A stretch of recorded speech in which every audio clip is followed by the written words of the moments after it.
Welcome back to another edition of 60 Plus Seconds, various heinous government experiments on citizens throughout history. Warning, this video contains descriptions and images of human experimentation which may cause offense to some viewers. Human experimentation and research ethics evolved over time. Some of the footage contained in this video is subject matter and may offend some viewers. So let's learn something new, shall we? Our first experiment is the Stanford prison experiment. The Stanford prison experiment was a psychological study of human responses to captivity and its behavioral effects on both authorities and inmates in prison. This experiment was conducted in 1971 by a team of researchers led by psychologist Philip Zimbardo at Stanford University. Undergraduate volunteers played the roles of both guards and prisoners living in a mock prison in the basement of the Stanford Psychology Building. Prisoners and guards rapidly adapted to their roles, stepping beyond the boundaries of what had been predicted and leading to dangerous and psychologically damaging situations. 1/3 of the guards were judged to have exhibited genuine sadistic tendencies, while many prisoners were emotionally traumatized, and 2 had to be removed from the experiment early. Finally, Zimbardo, alarmed at the increasingly abusive antisocial behavior from his subjects, terminated the entire experiment early. Most say to this day his government funding was cut off due to improper handling. So let's get on with some of the more juicier stuff now, shall we? Up next, Project MKUltra.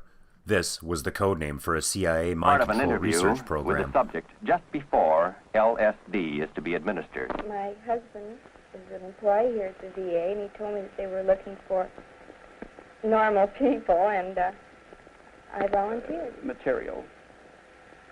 I'm a little nervous, perhaps.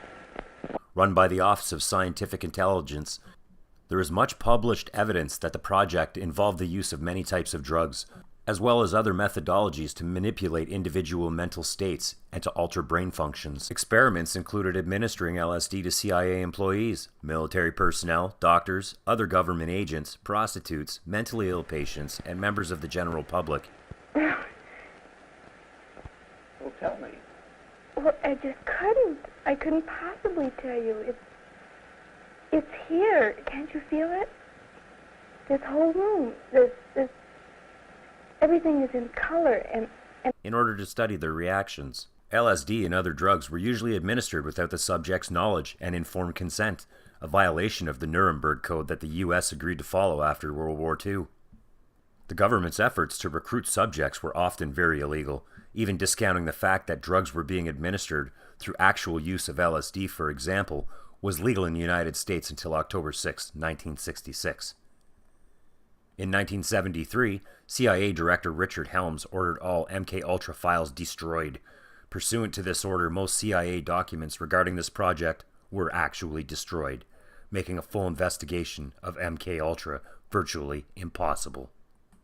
Now we move across the world to the Aversion Project. South Africa's armies forced white lesbian and gay soldiers to undergo sex change operations in the 1970s and 1980s, and forced many to chemical castration, electrical shock, and other unethical medical experimentations. Although the exact number is not known, former Army surgeons estimate that as many as 900 forced sexual reassignment operations may have been performed between 1971 and 1989 at military hospitals as part of a top-secret program to root out homosexuality from the service.